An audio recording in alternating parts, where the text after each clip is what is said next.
Sorry, there's just a couple of people coming in, so I'll wait till it turns the 31 and then I'll get going.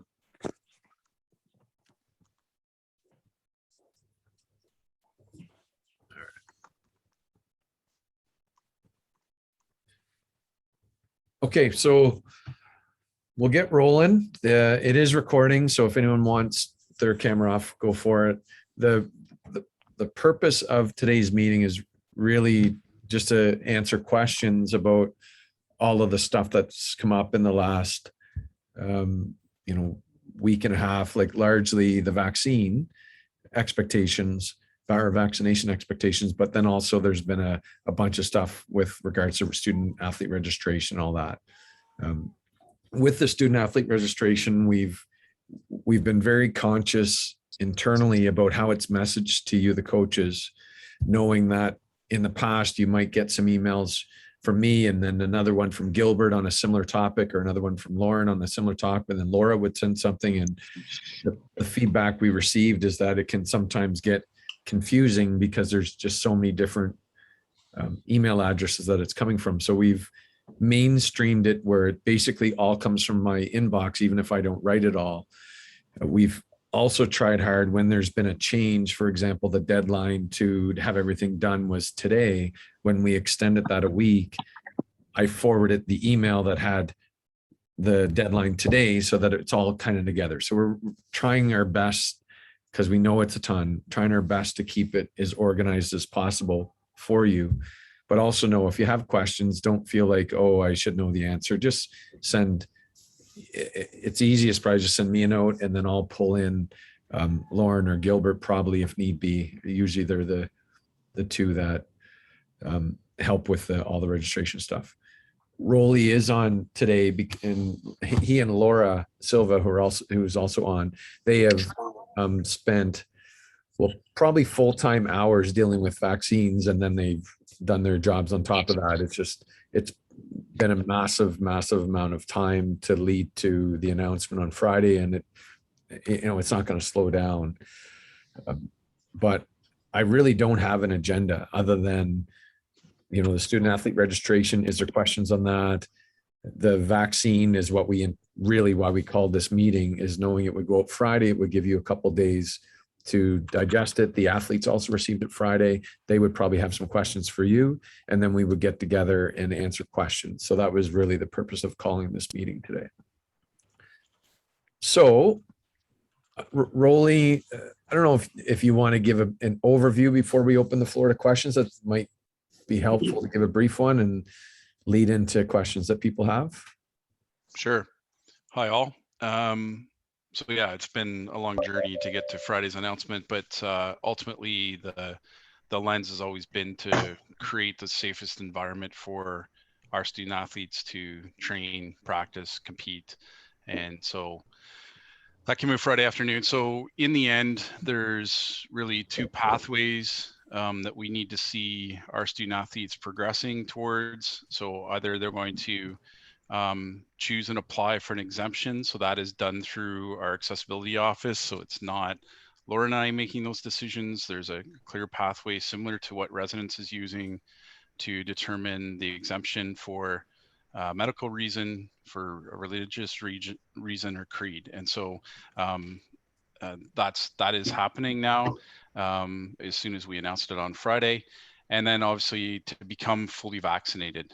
So the timelines, what we're trying to achieve with the timeline is to be as fair as we could, being last Friday. So basically the student athlete that might not have a vaccine can figure out their pathway. If it's going to become fully vaccinated, that they could go hopefully that day. And then they'd have a week or 10 days, I guess, almost, to get to this Sunday when we were asking everyone to upload their first vaccine, so proof of vaccine. So, and ultimately then whenever they got their first vaccine, we all know the journey that puts you on of 28 days till you can get your second, and 14 days past your second dose to be fully vaccinated. There's lots of conversations at the league that Brian and I are part of what will be required on different campuses. So that's an ongoing conversation, but we really need to get everyone, if they're choosing to become fully vaccinated, then we need to do so as soon as possible, especially for fall sports, to be eligible to compete, and then hopefully come to a common ground with our peer institutions on what would be acceptable. But I think Laura said this morning we had 129 people that had started uploading, so that's good. But we obviously have more than 129 student athletes. So I would say to the coaches, as best as you can to have those conversations. I know there's teams in on the weekend that mention that in person. And so wherever you can is to remind them to do so sooner than later. Ultimately, we need to know by this Sunday which they're choosing. So if they do not choose or get an approved exemption or become fully vaccinated, they will not be permitted to compete. So we need to avoid that. So I don't think there's anything else. Laura, anything I missed? I don't think so. Just as a reminder, and I think Brian just sent this in the most recent email today, it's a manual process. So we have a team of verifiers that is actually looking at the vaccination receipts that the students are uploading, and that takes time. So they all have other jobs, so they're helping us. They just did the whole residence, so they're proficient at it. But if your athlete uploads their vaccine in the morning, I might not know about it 5 minutes later. I might not get that report until the next day. So just keep that in mind that there is a bit of a delay. Same as with the med forms and with all of the waivers and everything. It's Lauren and I manually checking all those things. So just be patient with us, I think. All right, awesome. So I think it's best just to open the floor with questions, and probably most of the vaccine-based ones Rolly will probably be able to answer.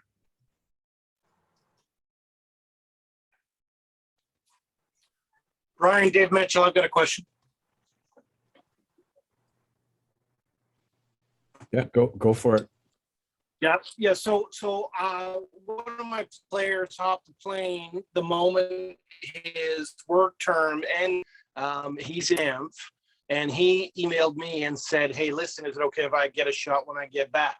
And I told him, "Listen, you got to try to get your first shot." He's going for his first shot sometime during the week, if possible, in Alberta. So I don't know necessarily if he's going to be able to do that, but he's back, past the deadline. So is there any leeway whatsoever with that August 23rd deadline? Or sorry, 26th. So there's lots of hopefully answers to the questions people have in the FAQs we put together. First of all, just ensure, because we could have international student athletes, just ensure that it's approved by the World Health Organization, but ultimately by federally and provincially here. So to answer that question though, I think if he went in Alberta and got a shot today, then he should be able to upload it before Sunday. So he should be able to achieve what we're asking.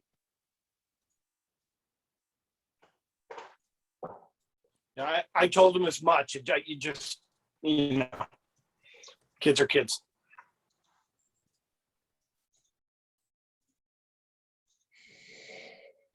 Okay. Yeah, so I would just say, Dave and all of us, that we've got to hound this. We know the chasing is part of our jobs on the administrative side, fortunately or unfortunately. So we just got to keep hounding and just making sure they know it's serious, and we're going to try to do it through our student athlete newsletters. But beyond, we know this. We know the most effective way to get things done and messages to the athletes is through you. And so we can, just keep pushing it, and hopefully between the department newsletters and you pushing it, and that we can, find success with this. Any other questions? I have a question just about the activation and deactivation process within Fusion, with the moving deadline for registration components and stuff like that. When should we tell our athletes to expect to be deactivated if they don't get all of that done by the 31st now? Well, I think if I understand it right, and Laura, you might know this better, but I think the athletes are actually getting notifications in their system when they register now that your membership is set to expire in 9 days or 8 days or something like that. At least that's what one of my players told me. So they'll have that reminder if they're attending anything currently. So this wasn't us wink, wink, nudge, nudge going the 23rd. We had set the date. There's just so many things going on. We just were like, let's just go to the end of the month. So that I don't anticipate us extending that until people are done what they need to do, the athletes. So our plan our honest plan right now will be, call it the 31st, it's done. And then they'll have to fulfill the commitments to be reactivated. Oh, Lauren, you're on here too. So why don't you answer that question? I'll stop. Yep, no, you had it right. So right now they're set to expire as of the 31st, but if they complete everything before that time, we'll re-extend them automatically until the following August. So what you said was right, Brian. Nice. So we know the emotions start when they start missing things. We get that. And we know that it's human nature, probably many of us on the call, including the young people we mentor, to do things last minute. So all we can do is hound and bug and hound. And that includes all of us, like when the directions come, because that, like Laura mentioned, we're not going to be able to turn things around in hours. Like I got it in this morning and we start training camp tonight idea, because it's manual. We might be able to, and we'll try to. It's not like we're purposely going to have the information and not share it with you, but it's not going to just be for full-time employees sitting at computers waiting for something to come through. So you got to push in advance. And if they don't get it done, honestly, and I can easily say this because I have my own athletes as well, too bad.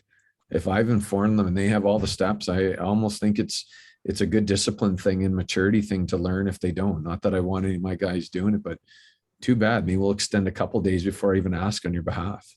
So get it done.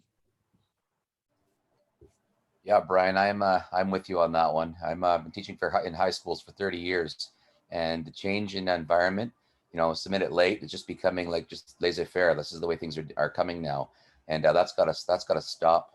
I know I sound very old school about this, but this whole, like, oh, I can hand it in the day of or later, and they'll accept it, which we keep catering to. And yeah, I'm pushing my girls. I'm saying, look, they've got like 100 football and men's rugby and all these other things to do. You guys got to get stuff done 3 or 4 days in advance, because they can't have all that happening at the same time. So if we push all of our athletes to let them know that, to teach them a little bit of compassion about who's on the other end doing all that work, we need to do that. Let them know. Just my 2 cents. Thanks, Eric. Yeah, go ahead, Jackie. Okay, Laura and Lauren, when do we get to start bugging you? Because they say they have done it, and some of mine are saying they've done it since July 21, but I've held off emailing. So when do I start sending you certificates and all of that they're sending me at the moment? You're not bugging us, Jackie. You can go ahead and send it our way. Anytime. You can send it. We'll sort it out. Some of them just kind of fall through the cracks occasionally, and that's on us. There's so many names to check. Like I said, it's literally manual us checking. Yeah. 150 names. So if you have students that are disagreeing with the sheet that Lauren and I have put together that Lauren sent you, you can send us our names and we'll go back through and double check and see if we got it. Some of them have done what they think is correct, and in fact they have not done the correct thing. Some of them might have actually done it and we missed it. So that's for all you coaches too. If you're getting discrepancies from your athletes, send them our way. We can deal with it. For sure. Hey, just a quick, I just have a question for coaches. Are we uploading to the same site, or is there another process for coaches? I was going to ask that question too, Riggs. Great minds, my friend. Great minds. So I'm assuming you're talking about vaccines, proof of vaccine. Yeah. So I think in Brian's note on Friday said that there'd be more information coming for coaches. We don't have that yet. Trying to figure out the pathway for approvals. for exemptions, and also what will be announced by the institution. So don't have full details on that, other than I can say this is, if you have your vaccine, you can go through the same verification process that was identified on Friday, and you should be able to choose that you're a coach and upload proof now. So have at it. We also know that, you know, if that's a bit delayed, we can manage that. We just don't know. What we don't know is where everyone's going to land across the league. So what is the travel? We expect that we'll land at a travel party. So if you get on the bus, I don't care if you drive yourself, but if you arrive at the other institution, you will either be vaccinated or have an exemption. And so collectively across the league, that seems like it's going to be the approach. And so to do that, we need to, we being Brian, Laura, and I guess, be able to sign off and verify that that's happened. So that's the pathway we're going. Institutionally, I'm not sure where we're at yet with some of it, but you can definitely go on there, Sean, and upload your proof of vaccination now.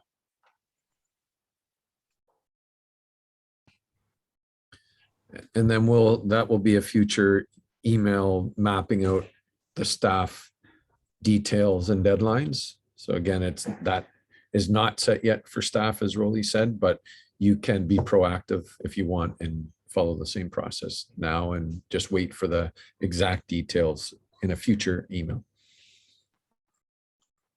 Brian, does this change anything for visitors? Like if we have recruits coming in, or how does this all fit into that? Yeah, so go ahead.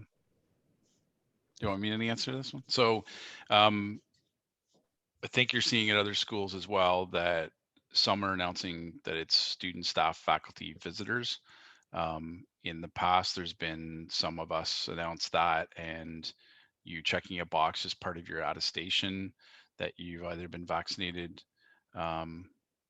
or choose not to, and then what the process is to be tested and those types of things. But I think you can expect that visitors there'll be an expectation as the same, because I know there's already institutions saying that. So they're saying even just for us, if we were considered visitors, the visiting team, and let's say we didn't have a policy for mandatory vaccinations and proof of vaccinations, we wouldn't be permitted as visitors. At some schools have already announced that. So I would expect we'll follow suit. And so Gilbert's already spoken to recruitment about timing, about when things will happen, or, you know, will be open for business again from a recruitment on campus standpoint.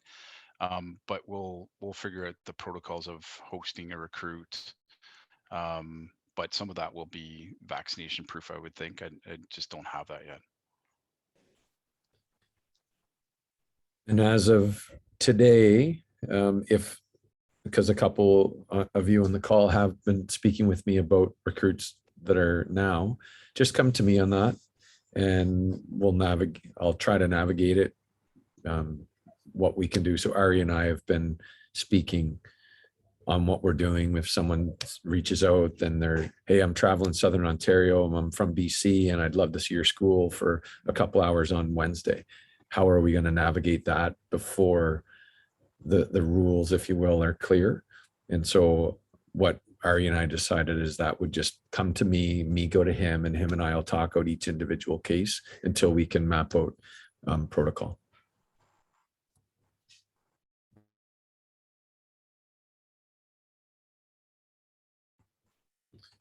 Any other questions?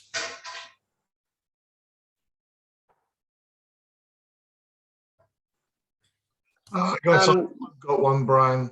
So it's Graham. I'm not sharing my video because of internet issues, but just how does this, have we thought how this plays forward? I got asked a very strange question over the weekend, actually, by a parent. Is this going to extend out to spectators when we get in the season? Do we know, in terms of people being allowed on campus? I guess that would be a visitor. So again, we're still waiting to know that. I would 2 weeks ago, Graham, I think if I answer this question, would be if we're playing sport, we'll have visitors, or sorry, we'll have fans, and we'll have a process and protocols for how you purchase, how we contact trace, and those types of things. I think what's different now is will be considered visitors, and how do we manage the same expectation if it would be proof of vaccination. So we don't have that update yet until we know the institutional plan for that.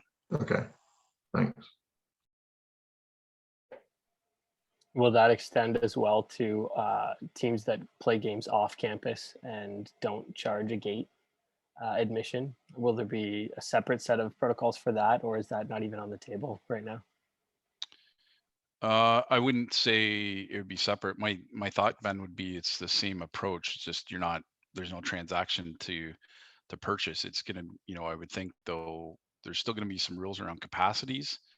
But I always joke about that. Wouldn't it be great if we could be all at 50% capacity? I think we'd be fine with that as our fan base. So it's more the management of that, right? So if you're not purchasing a ticket, how do we manage and know who you are and where you're sitting? So that's what we'd have to figure out. And then for you guys, it is, in partnership with the facility that you play at, what's their protocols, and to ensure that they meet our expectations as a university. But Ari, or when Ari's been off, him and I have been on regional calls about some of this stuff. So as a region, we're trying to figure out the approach to some of that stuff. So it's just ever evolving. If we were a one sport, one facility, that would be dead simple. So, but as we know, we're not. So it's just trying to figure that out and share with the region when there is actually some single sport, single facilities, and they're trying to figure that out too. So we'll keep you posted. But if we're going to have fans there, I expect that we're going to have to manage them and know who they are and stuff like that.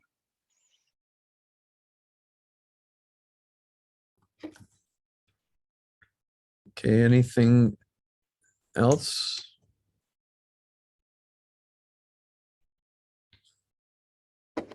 Okay, that's great. So as usual, like, just reach out with questions. You can, if you often talk to Chris, go to Chris, Lauren, go to Lauren, me, go to me, and the three of us are constantly in touch with each other. So you can take whatever approach you normally do that way, and we'll do our best to get answers to you. And then once decisions are made and there are updates, then again, we'll try to clearly articulate it. We actually take quite a bit of time rereading emails to make sure there's no, or try to limit the opportunity for them to be misinterpreted. So we're just trying to communicate as thorough as we can with you, because we fully get that you've got lots of going on in your life, especially our part-time coaches. So we're doing our best to communicate clearly, and we will do the same once we get some more info. All right. Okay. Well, thank you, everyone. That's a efficient meeting, 23 minutes, over and out. Cheers. Thanks all. Bye. Thanks, Brian. Take care.